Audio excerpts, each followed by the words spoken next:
what was the turning point for you? What was that final stake in the ground, I guess, if you will, that had you step back and go, wait a second, this isn't working anymore? Well, I think you said it that God sometimes whispers, and I don't think he whispered. I think he shouted with a thunderous voice with my health crisis that I had the realization I could not continue. I could not continue as is. And I remember talking to someone about what I was going through at the time. And she said, you've got too much going on. You're in all this physical pain. You're dealing with the loss, right? From the miscarriage, you're grieving, you're going through changes at work, which is constant, right?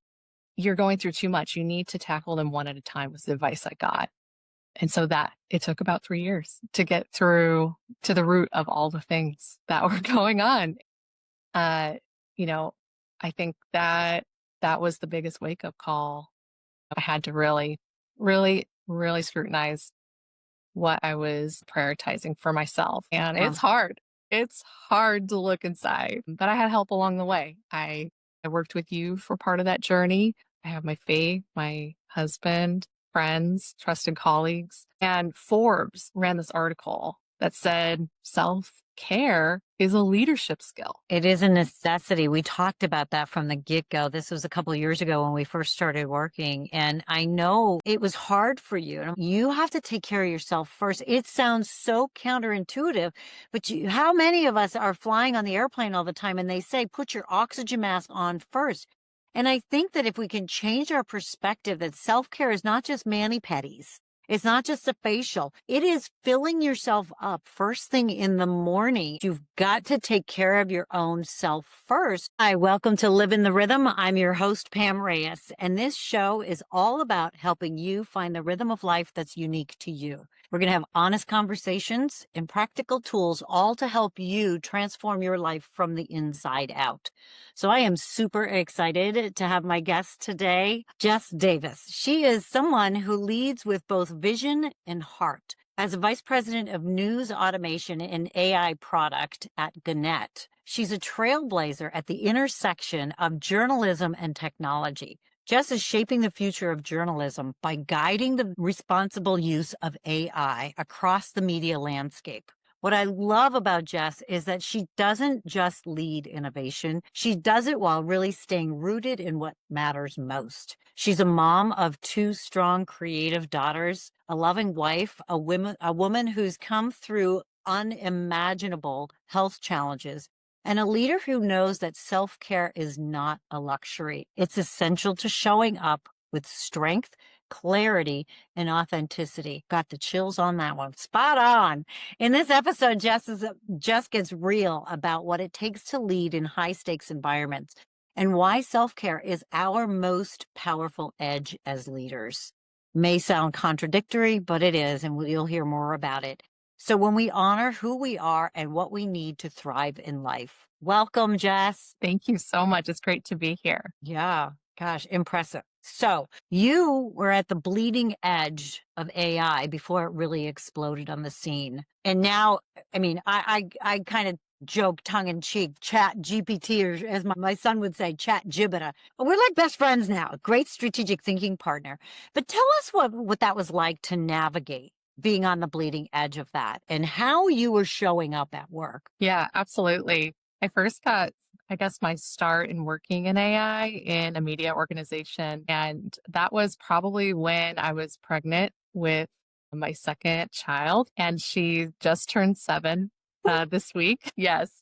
And she was with me in all the virtual calls. And I was leading a large team at the time. And this is before ChatGPT really exploded. And I was just super curious and pursuing joy of how do I save my team time and how does this help me achieve my goal? So really that strategic view. And then I just kept following my curiosity and I got a lot of excitement out of it and energy as we did save time, we created value. And then when OpenAI announced ChatGPT, I was already seen as a leader within my company with experience with these tools. And so all of us have been learning about this new technology And now I do that as my full-time job. So it was a bit of a pivot from this was a small part of my time to a full-time role. And I've been blessed to do that the last couple of years. So good. And I think as a journalist, there's that curiosity, right? So it's really looking and going, oh wow, where is this going? It's like almost pulling these thread or breadcrumbs, right? Not only that, but your ability to see how things connect. That's what you and I connected a couple of years ago on that. I was like, oh, when you really feel like those are my talents. Oh, I was taking them for granted. Now you get to see how all of these beautiful talents that you have are come into play. And it's so interesting because hindsight's 2020 and only when we get revealed what our true talents are, because a lot of the times the more talented we are in a certain area, the more we'll take them for granted. So when you have become that self-awareness, you look back and you're like, now I can connect the dots. Yeah. So when we met a few years ago, Jess, you had just started, I think, with Gannett. So that was a big deal for you. But you were also battling one of the biggest challenges that you've had in your life, recovering from two life-threatening health challenges. Share a bit about that and how that impacted how you were living in terms of being on the forefront of AI, how that all intersected. Can you share a little bit about that? Yeah, absolutely. Thanks for the invitation to share. I think it is important as women in the workplace. Sometimes we're afraid of being judged about what we're going through.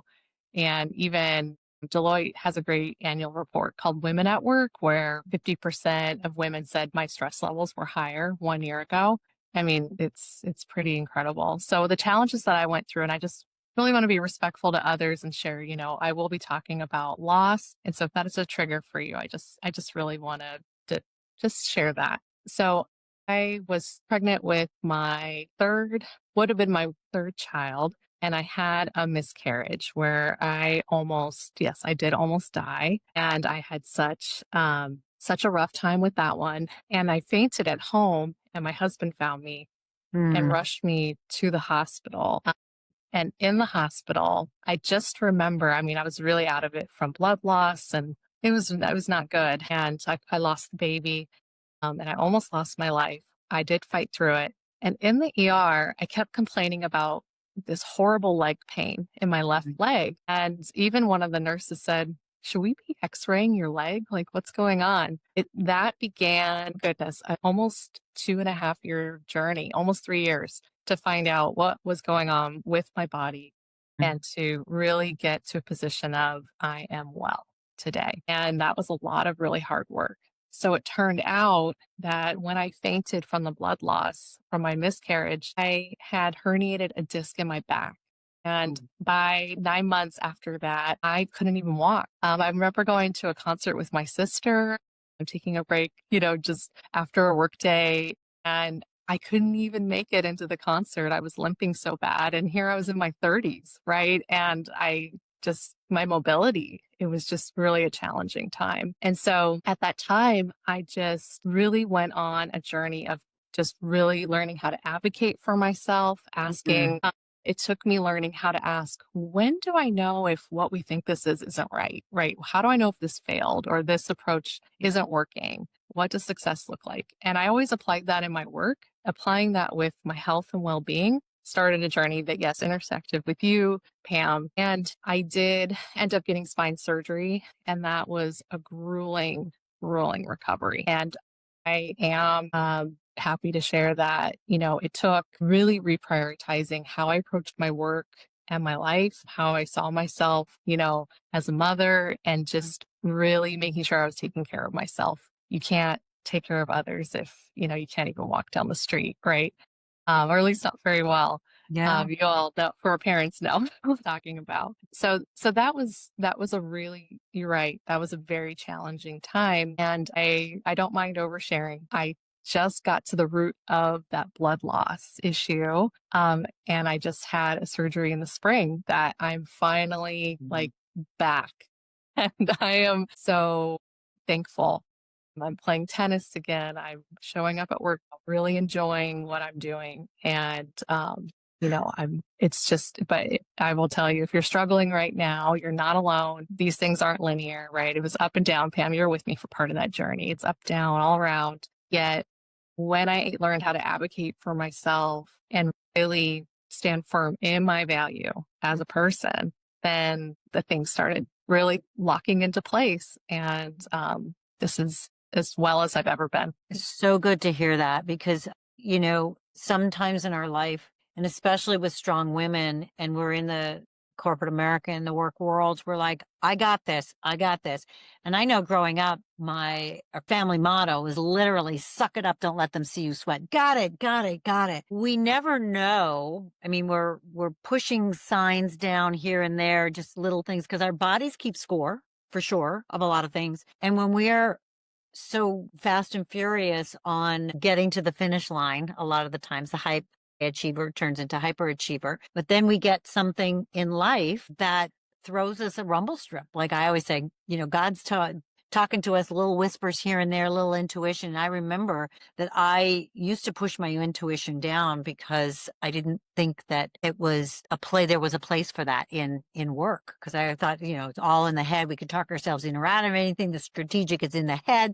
Where in fact, when we are in alignment with who we are and our greatest talents, we can tap into that. And when life throws us a rumble strip because we're not listening to some of those other intuitions, it can really set us like totally reset you for sure.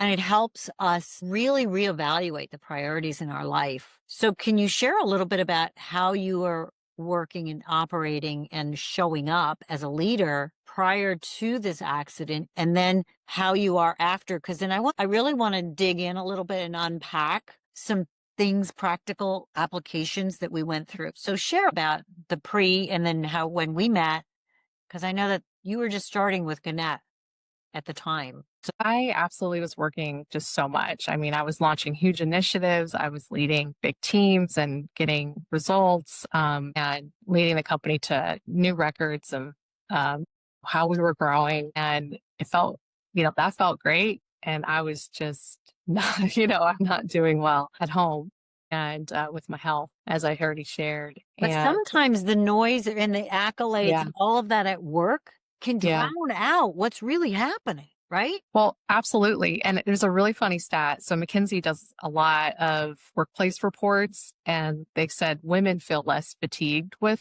flexible work and hybrid roles. I have a remote role. I am very flexible. And even 83% of women in one of their studies said flexibility improves work-life balance. And Pam, I know your view on work-life balance. There's as no well. such thing. That's why it's a Exactly. wiggle. Yeah. Exactly. And I would say that how my mindset before was that I would feel guilty not working. Like I had to push really hard. And so I was kind of always on, Mm. right? And I was always telling my team, take care of yourself, family first. And I think I did that, some to most of the time, yet I always felt a little restless or a little bit worried. What am I missing? Or guilt. I either wasn't fully with my kids or I wasn't fully where I needed to Yeah. be for work with all the challenges we always face, right? In work, it's never dull. And there's always lots to do. And so I think that was really my mindset before. Yeah. And it's interesting because when you say that, we have the guilt and it's like this is thrilling over here, but then I'm physically present, but not mentally present with my kids. And the other thing that I work with a lot of leaders, it's what you're sharing, Jess, is so common because we can speak about it. And this is what a lot of companies do too, is like, take care of yourself, do this, do that. But if the leaders aren't modeling what that's supposed to look like, what ends up happening is you're telling me one thing, but you're not doing it yourself. So what do I believe? And actions speak louder than words. And we don't recognize that. And this is one of the things that I want to share with our audience is like, how are you really showing up? And even as a mom, even as a wife, is like, how are we showing up to our families? Are we walking our talk? Mhm. Because if we're not, we're completely out of integrity. And that's what I deal with a lot of companies is we'll have leaders saying one thing and doing another, which is totally confusing for the Yes. team. It's like we can have the values on the walls, but are they walking through the halls? And that's a lot of what I do with work, and how, like you said, that you felt guilty if you weren't there. And so what was the turning point for you? What was that final stake in the ground, I guess, if you will, that had you step back and go, wait a second, this isn't working anymore? Well, I think you said it that God sometimes whispers, and I don't think he whispered. I think he shouted with a thunderous voice with my health crisis that I had the realization I could not continue. I could not continue as is. And I remember talking to someone about what I was going through at the time, and she said, You've got too much going on. You're in all this physical pain. You're dealing with the loss, right, from the miscarriage. You're grieving. You're going through changes at work, which is constant, right? You're going through too much. You need to tackle them one at a time was the advice I got. And so that it took about 3 years to get through to the root of all the things that were going on. And, you know, uh, you know, I think that that was the biggest wake up call. I want to be around. I want to thrive, and I want to enjoy these kids that I love so much, so fiercely. I'm very mission oriented in what I do. I believe in what we're doing for our communities that we serve, right, with the work we do, and I want my girls to thrive. So that means, I had to really, really, really scrutinize what I was prioritizing for myself. And yeah, so just little bit by little bit, I would say, to make sure that I wasn't, deferring it anymore. It's like, let's get curious, let's get to the root of this stuff. And it's hard. It's hard to look inside, but I had help along the way. I worked with you for part of that journey. I have my faith, my husband, friends, trusted colleagues. And I think that's one thing is in that Deloitte Women at Work study, it says only 33 of women feel comfortable talking about mental health in the workplace. And when you think about that, it is part of modeling as a leader to say sometimes, yeah, I'm at lower capacity today. I've got a lot going on, right? And modeling, I am going to go to my doctor's appointment and I'm going to have a boundary and I'm not going to check messages and it will be there when I get back. And if people really need me, in my out office message will be my cell phone. And, right? And then when we zoom out, what does the workplace demand today? This isn't fringe stuff, right? I shared the stat that 50% of women said my stress levels were higher. My stress levels were higher today than 1 year ago. Like stress is it ruins your health. And so boards expect sustainable performance. And Forbes ran this article that said self-care is a leadership skill. It is a necessity. We talked about that from the get-go. This was a couple of years ago when we first started working. And I know if I can share, it was hard for you. And I'm like, you have to take care of yourself first. It sounds so counterintuitive, but how many of us are flying on the airplane all the time and they say, put your oxygen mask on first? And I think that if we can change our perspective that self-care is not just mani-pedis, it's not just a facial. It is filling yourself up first thing in the morning. And I am adamant about, and this is where we work together. Jess was like, what fills you up in the morning? I'm a big proponent of exercise. You've got to take care of your own self first because you're modeling that for not only your children. It's not selfish. We are breaking those lies and really, breaking and binding the lies that we've come into agreement with from society saying, oh yeah, the hustle, the grind, this is all great. No, because I know that it took quite some time as the guide on the side to help because I had to work through that myself. It is counterintuitive. I'm like, I don't have time to work out. That's the first thing that happens with women who are high achievers. I don't have time to work out. That's a secret weapon because you just avid an elite athlete and tennis player. You were grieving the fact that it was like, oh my gosh, I want to get back to it as well. Because it's an outlet. It is when we can pour into ourselves or get filled up, that energy transcends into the rest of our work in such a way that it helps us to become more productive in a shorter period of time. And I want to encourage all of you who are thinking, yeah, right, that's never going to happen. I challenge you because it's like for somebody like myself, I'm like, oh yeah, I'm going to prove you wrong. But then all of a sudden, delightfully surprised and pleased, like, oh, this is it. But you had to strength train not just your body, your mind to be at peace. So share how that journey happened. And was it, oh, okay, great, I'm going to do this and see what happens? Or like, get real about it, Jess. It was one of the hardest things I've ever had to do, and I'm a very stubborn mind, and so are my children, and so strong and so intelligent. I love that. I love celebrating it. One of the things is that it was really, really challenging. Before I did my spine surgery, I told the surgeon, I want to play tennis again because I'm a really active tennis player and I was in physical therapy for a really long time. And I really started thinking about, okay, I have to do my exercises, like you said, not just for my body, although I was really rigorous and very disciplined in doing that so that I could go back to tennis.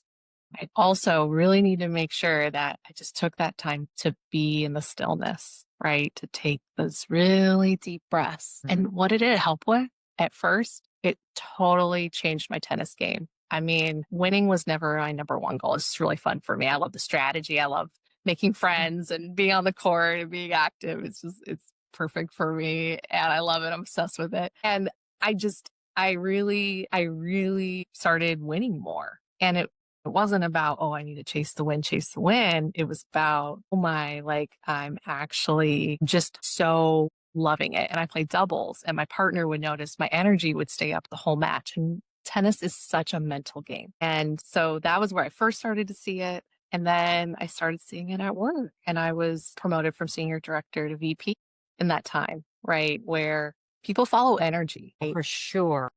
Energy. And the way I talked about my work in AI, people wanted to collaborate with me and we're having a blast, right? So important, Pam. One interesting stat that, you can tell I love data. That's okay. I mean, data makes AI great. Women, though, in the workplace are adopting AI. Have you heard about this? In some studies, like Harvard studies, women are adopting AI in the workplace at significantly lower rates than men, like 25% lower. Really? Yes. And one of the reasons why is the ethics, right? Making sure thoughtful, meaningful, and a fear of being judged more harshly in the workplace. That is really interesting. Where do you think? Okay, so that's a study. What are you seeing? What are you noticing? That's very interesting. I think it comes back to that stat I shared about women not feeling comfortable talking about mental health, right? In the workplace. That fear of being judged, it just kind of holds us back from being our full self at times, just like we talked about in this conversation. And when we're operating from that fear, that's not where we're going to need to be for that sustainable performance at work. If I can share anything, because technology for me, even though I was in tech for 20 years, it was not in the techie tech side. It was in, the client relations and partnership area. I was very hesitant to adopt AI because I didn't know what I didn't know. But one of the things that helped me is when I started to learn a little bit about the power of it and how to properly use it, right? How to prompt. I found what it unlocked in me was less judgment on myself. I now had a strategic thinking partner. I wasn't just taking what AI gave me. It's now the strategic thinking partner that gave me so much more confidence, less judgment, because it's like a key collaborator. So I'm surprised a bit about the study. On the other hand, is if I can share any like tool or tip, is like this can help you unlock and actually stand more in your value because you're having a strategic thinking partner. You can even prompt it to say, well, give me the pros and cons of this. And then I can make my own decisions instead of just taking it as gospel, because it's not, but learning to work with it is so important. That's so good. And thank you for the stats. I want to get back to that for a second and how you started showing up on the tennis court, because your unique talents have you resonating at a high level, similar to mine. And sometimes we can misinterpret that as a heightened sense of angst. And that's the place that we need to operate, where that's not the place to operate. It's to really settle into your strengths and know that rhythm of what energizes you and what drains you. But what it also allowed you to do is to breathe and really center in. It was like, where am I getting my strengths? What am I really good at? And what can I let go of? And that, I think, helped you to be more at peace, Yeah. where you were trusting yourself more because now you are listening to your body and training your mind to slow down. And I'll never forget where we got on a call and you were like, oh my gosh, I felt really bad because I needed to heal. But what I recognized is like I added more value in a shorter period of time at work than if I'd not taken this time to heal. Like that was an epiphany for you. Do you remember that? Yeah. Absolutely. And I think I'm still relearning that one again and again because it's hard. It's a constant reinforcement of, I think I learned it from you, Pam. You sometimes have to slow down to speed up. And when we're sitting in that peace, we can notice things a little bit with more clarity, sharper vision, and you could see things from a new perspective for those Mm. connections we talked about earlier in the call. So absolutely. And yes, I just had I don't mind sharing it. I just had a hysterectomy, only partial in the spring, and I just played my fourth tennis match this week. My And gosh. and that in itself is a huge win. And I actually delayed my return to the court by another month Wow. to just take all the time I needed to make sure tennis is such a physical sport and not everyone plays it, I know, but it is really intense. And I took some extra time just to make sure my body was fully ready. Yes, I won this week. Woo! And that feels great. I think what feels better is that I'm on the court without pain. I'm on the court and connecting with my doubles partner. I mostly play women's doubles and a mix of other things too. And it was fun. We had a great time. It was Mm. miserably hot. Yeah. And, Yeah. you know, sometimes in women's tennis, you can get a little catty or emotions get high. And we were all laughing. We were all just having joy in our morning. And that was just such a gift for myself. So, yes, Pam, so many unexpected gifts when we take that breath, Yeah. slow down, and just listen to what's going on around us. Mm. And, that's definitely blessed me in my work as well. Yeah, because like you said, energy is contagious. And when we're in flow and when we're feeling good about ourselves because we're taking care of ourselves, and that might mean it's something as simple as like, make that doctor's appointment you've been pushing off because we're running so fast. And it's like, I don't have time. Listen, we all have only 24 hours in the day. It is not about managing time. It's manage your energy. And this is what you learned also. And unfortunately, through some hard times, but don't let it wait until God or life throws you a rumble strip. And you can do that now. You can do that today. And when we do slow down and tune in, and I'll be the first to tell you, I didn't like to sit in the stillness because I was like, oh, I'm going to miss something. But I will tell you again, we're breaking and binding the lie that we've come into agreement with is that if you are running so fast, that's when you miss opportunities. When we slow down, take those big, deep breaths and connect with the present moment, it allows our left brain, which is the fight, flight, or freeze, the limbic system, to quiet down. And only then can we shift into our positive mindset, which is our right brain, which I'll tell you when people say, are you in your right mind? You want to say yes, because that is where the creativity is. You really do.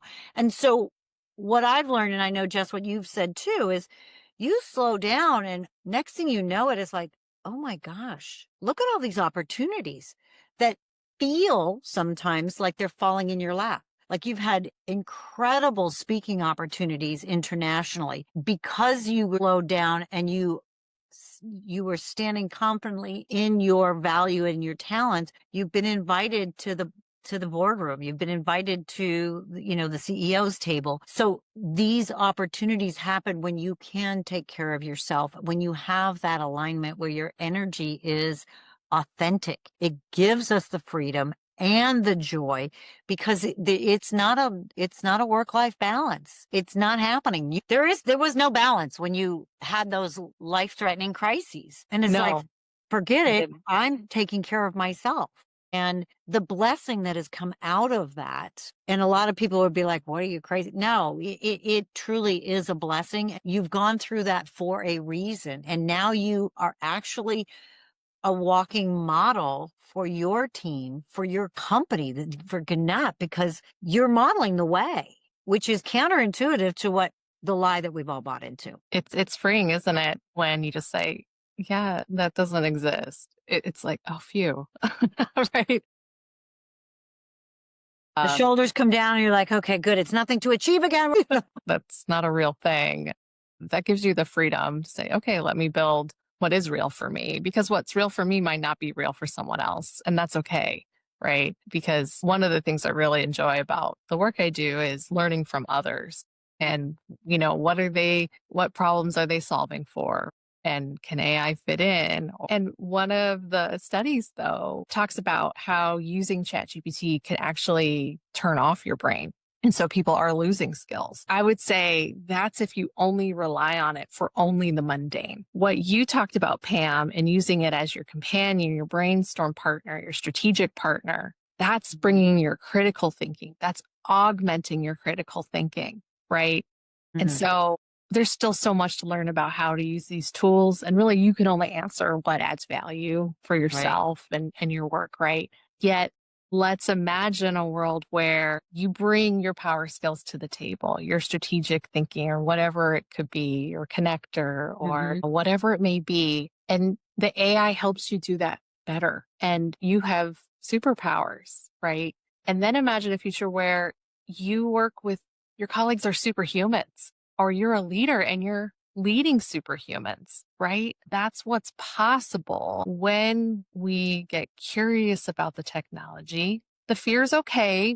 It's okay to be skeptical of it. Yet don't let it hold us back from trying it and getting curious about it, right? And it does, like Pam, I totally agree. It does help me think strategically. It helps me see things I might not see myself. And it's fun. It's fun to try. And So not overthinking things sometimes, because me, myself, and I can overthink things. Yeah. Yeah. So good. Jess, how did you actually find your rhythm? If you could describe how that was, because you had a lot of, I want to say it's like this perfect storm of things happening all at once. And then now where you are at, how could you describe how you found your rhythm and what that looked like?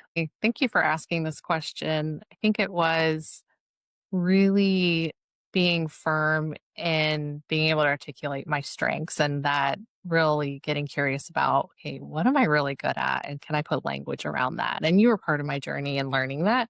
And I rose so fast in my leadership that, it was just, it was kind of crazy. And by slowing down first forced and then chosen. Right. And slowing down doesn't have to mean that I did not stop working other than my medical leaves for my surgeries. It's that I gave myself permission to not feel guilty when I wasn't, to really embrace that peace. And, I'm much more at peace now. And there are times it comes in and I just say, hey, you're funny, go away. I see you.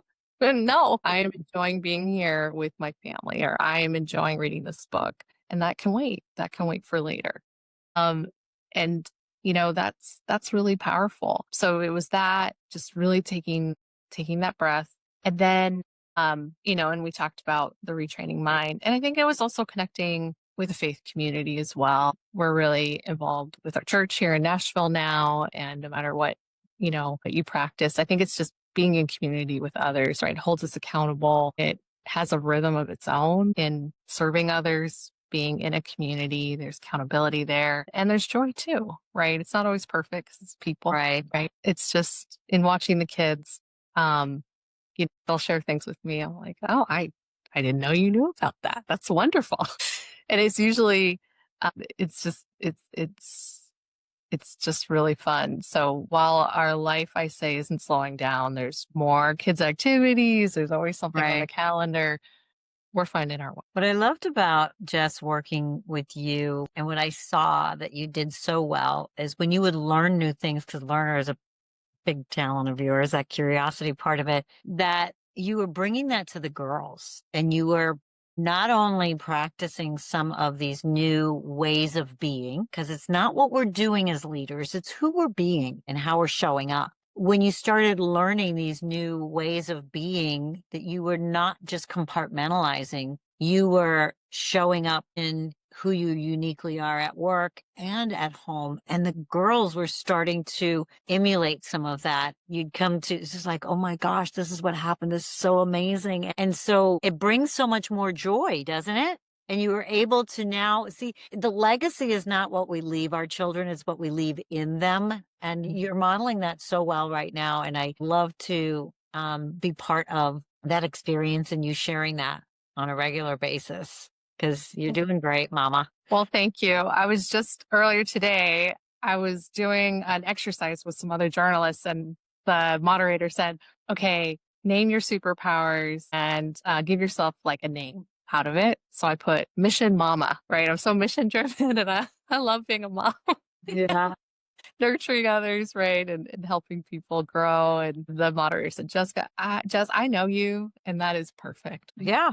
Because you're bringing it in and you're weaving, like it weaves into our life, our work, and that's what it's supposed to be. And that's why it's a rhythm. And some days, the health takes a priority and then the work takes a little bit of a backseat, but then you learn how to show up and ask for what you need. Hey, I'm not 100% today. I've got this, that. And this is where when we're communicating with others, what we need and how we, the value that we can bring, but then say, yeah, I'm going to need 40% more from someone or the team. Can you rise to that? And it's being transparent. You're so right. And it gives room for others to come and step in and you can learn from them or they have room to grow. And it helps us. There's many ways to get, right, to get to a journey, to a destination. Yeah. Or an outcome. And that has been really fun. Bringing it back to the girls, they're in elementary school and we've been really crushing those summer reading goals. I think my oldest finished her goal in a week. My word.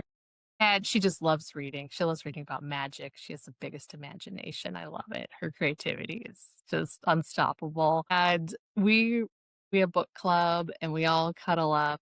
And the youngest started the summer kind of not as into it. She likes reading more nonfiction about animals. She loves animals and science. She's great. And by the end of the summer, she comes running with her book. She does. Yeah. And it's just, reading is so important for young kids. Right? And, so, my oldest daughter and I are really modeling our joy in reading, and we brought the youngest sibling along. She's a firecracker. We love her to death. Oh, And so good. I got to tell you, Jess, I love to see the love and the light in you. Your energy has taken a whole 180. Of course, I understand what you were dealing with when we first met a few years ago, but I love to see that when you are in flow, when you are actually have such a rhythm and you've really embodied it and it shows for sure. And I'm so excited to see what's next for you as well.